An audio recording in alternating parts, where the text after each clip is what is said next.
اعوذ باللہ من الشیطان الرجیم بسم اللہ الرحمن الرحیم۔ شروع اللہ کے نام سے جو بڑا مہربان نہایت رحم فرمانے والا ہے۔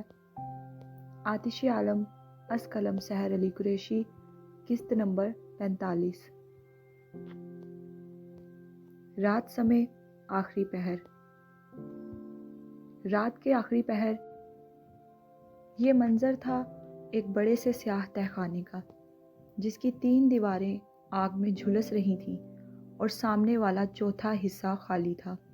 اس کمرے کے وسط میں ایک آدمی سلگتی زنجیروں میں قید تھا اور اپنی پل پل جلتی جھلستی جلد سے تڑپتا وہ زندگی کے لیے بھیک مانگتا تڑپتا چیخ رہا تھا، چلا رہا تھا، مگر یہاں کوئی اس کی فریاد سننے والا نہیں تھا۔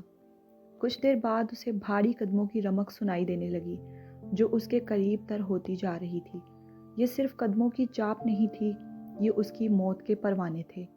وہ جانتا تھا اس کے پاس صرف چند پل ہی باقی بچے ہیں، اس کی زندگی ختم ہونے والی ہے، وہ مرنے والا ہے۔ وقت نے اسے بری طرح مات دے کر موت کے منہ میں دھکیل دیا ہے۔ اس کی سزا کا وقت آ گیا ہے، مگر اس کی سزا اتنی جلدی سنا دی گئی تھی۔ یہ کیسی سزا تھی؟ اللہ تو لوگوں کو ان کے گناہوں کی سزا دینے میں سالوں گزار دیتے ہیں، مگر اس شخص کی سزا ایک ہی دن میں سنائی جا چکی تھی، اور سزا بھی ایسی بھیانک کہ خود موت کو بھی خوف آ جاتا۔ بھاری قدموں سے اس کی اور چل کے آتا وہ اور کوئی نہیں، حاد بن رافع عالم تھا، اور اس کے پیچھے ہی دائیں بائیں موجود وہ اس کے جگر کے ساتھی بنیامین یوسف اور شہروز عابدین تھے، جن کے چہروں پر اس کا خون بہانے کی اتنی بھوک تھی کہ زنجیروں میں جکڑا وہ شخص خوف سے دہل اٹھا تھا، جیسے وہ اسے حاد عالم سے بھی پہلے کھا جائیں گے، چیر پھاڑ دیں گے۔ حاد کے ہاتھ خالی تھے۔ عموماً جب اس کمرے میں وہ کسی کو پاتا تھا تو اس کے ہاتھ میں کوئی نہ کوئی اوزار ہوتا تھا۔ وہ خالی ہاتھ اس کے پاس آ رہا تھا۔ وہ آدمی درد سے چیختا پیچھے کو رینگنے لگا، مگر جب پیچھے جھلسا دینے والی آگ کی تپش کو جسم پر محسوس کیا تو واپس آگے کو رینگ آیا، اور آگے آتے ہی حاد عالم کے پیر اس کے سامنے آ رکے تھے، بالکل اس کے قریب۔ آگے بھی موت تھی اور پیچھے بھی موت۔ اب وہ کرتا بھی تو کیا کرتا؟ جاتا تو کہاں جاتا؟ حاد عالم نے اس کی تمام راہیں مسدود کر دی تھیں۔ وہ ایسا ہی تھا، جب کسی کو اپنی قید میں جکڑتا تو ہر طرف سے اس کا راستہ بند کر دیتا تھا۔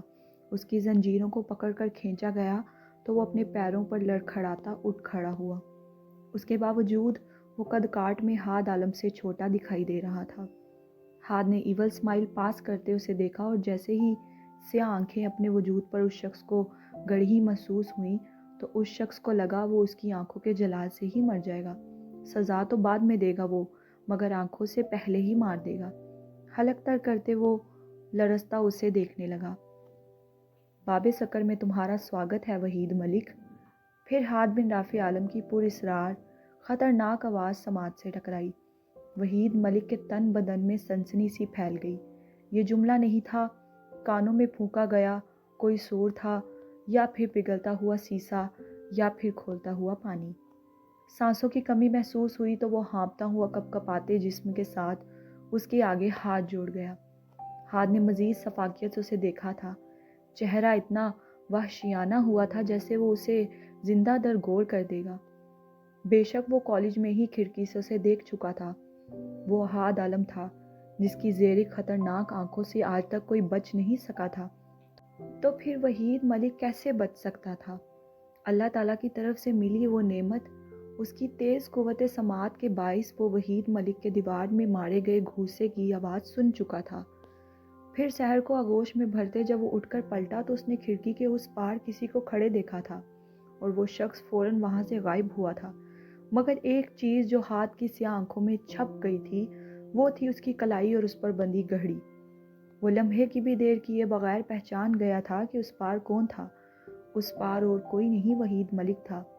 وہ یہاں کیا کر رہا تھا؟ کیا وہ یہاں سحر کے لیے آیا تھا؟ وہ اس بام بلاسٹ کے بارے میں جانتا تھا، اور وہ یہ بھی جانتا تھا کہ سحر اسے لائبریری میں ملے گی۔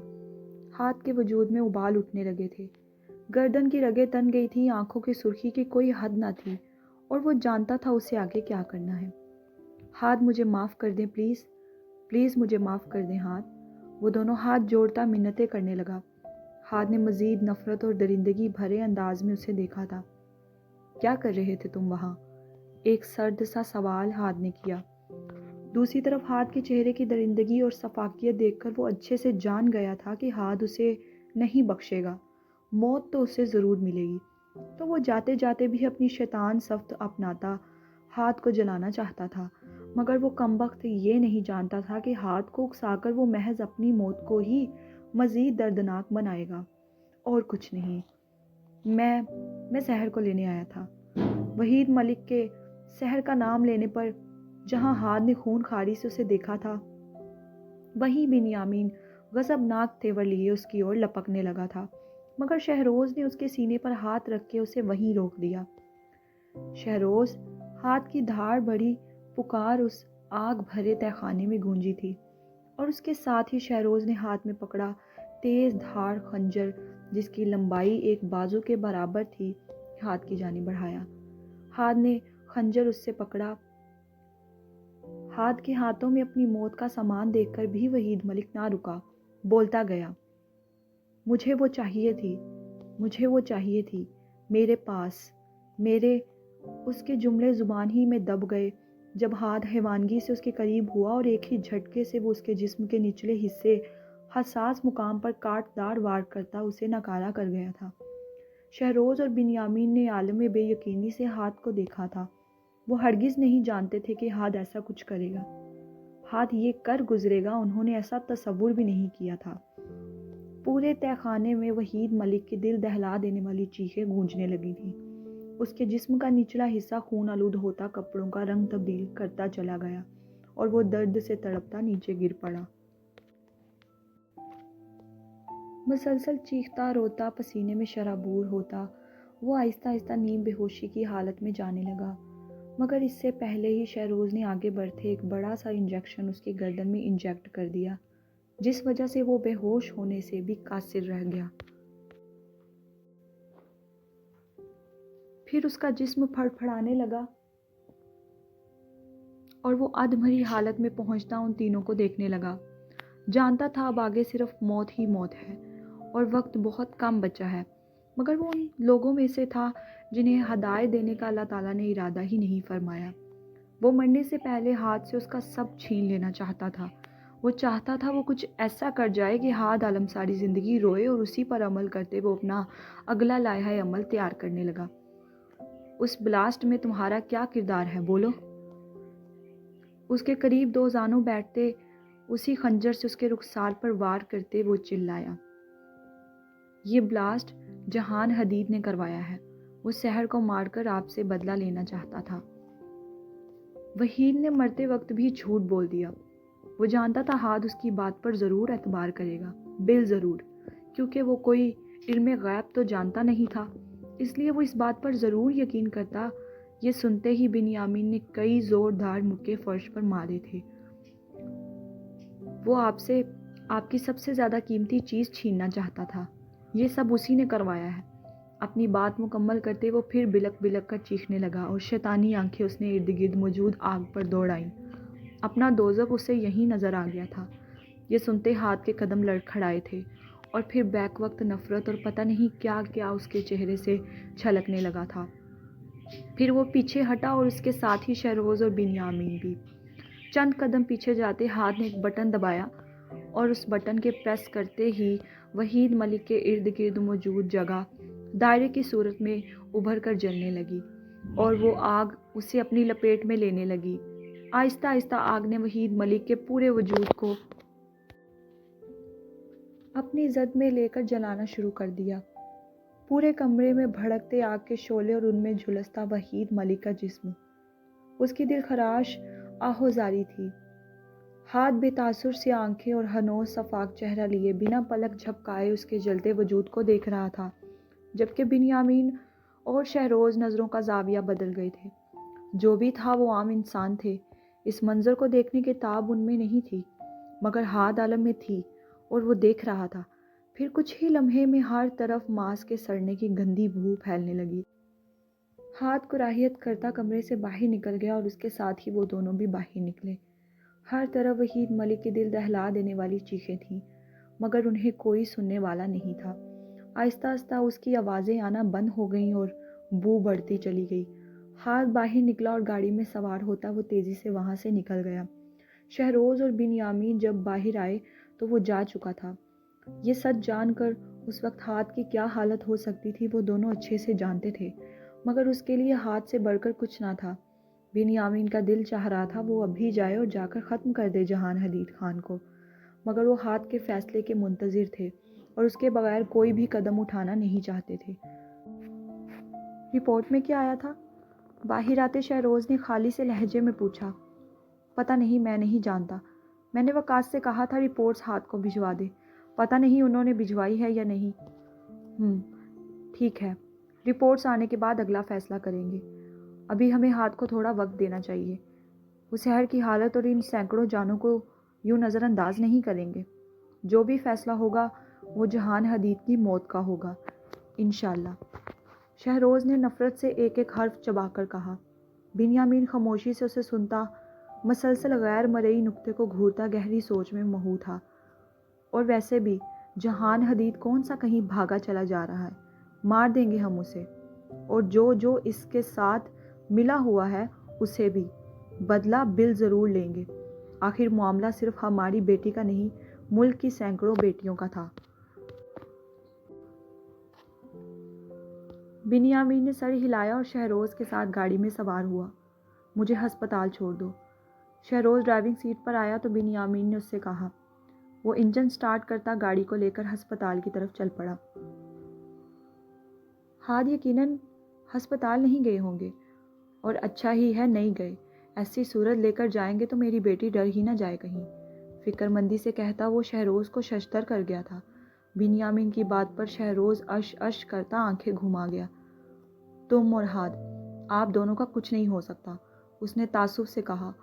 وہ شخص مجھ سے کہتا ہے کہ وہ میری بیٹی سے مجھ سے زیادہ پیار کرتا ہے۔ واہ! بنیامین نے جبڑے بھینچ کر مشتعل ہوتے کہا۔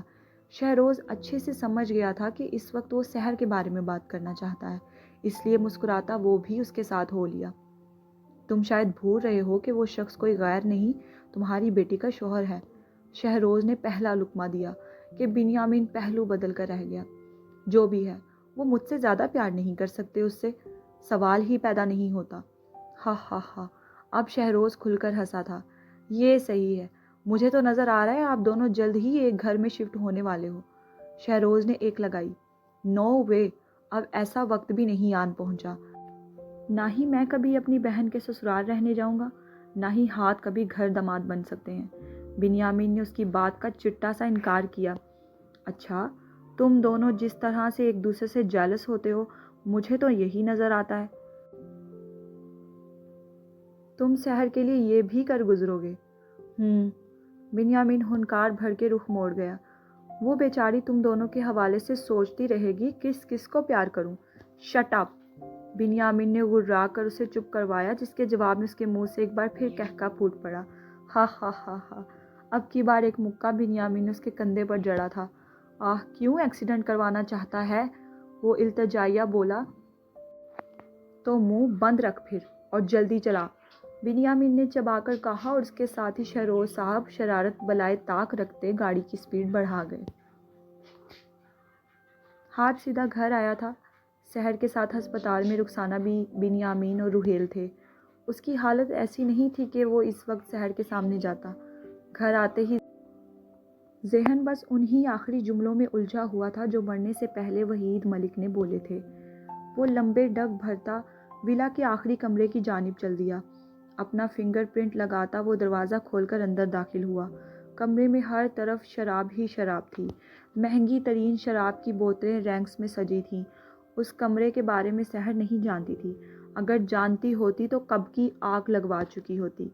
ہاتھ تیزی سے دروازہ بند کرتا اندر آیا اور ایک لمبی سی بوتل اٹھا کر کھولتا منہ کے ساتھ لگا گیا۔ اس تمام حرام مشروب کو آہستہ آہستہ اندر اڈیلتا وہ اللہ تعالیٰ کو ناراض کرنے کی آخری حد پر تھا۔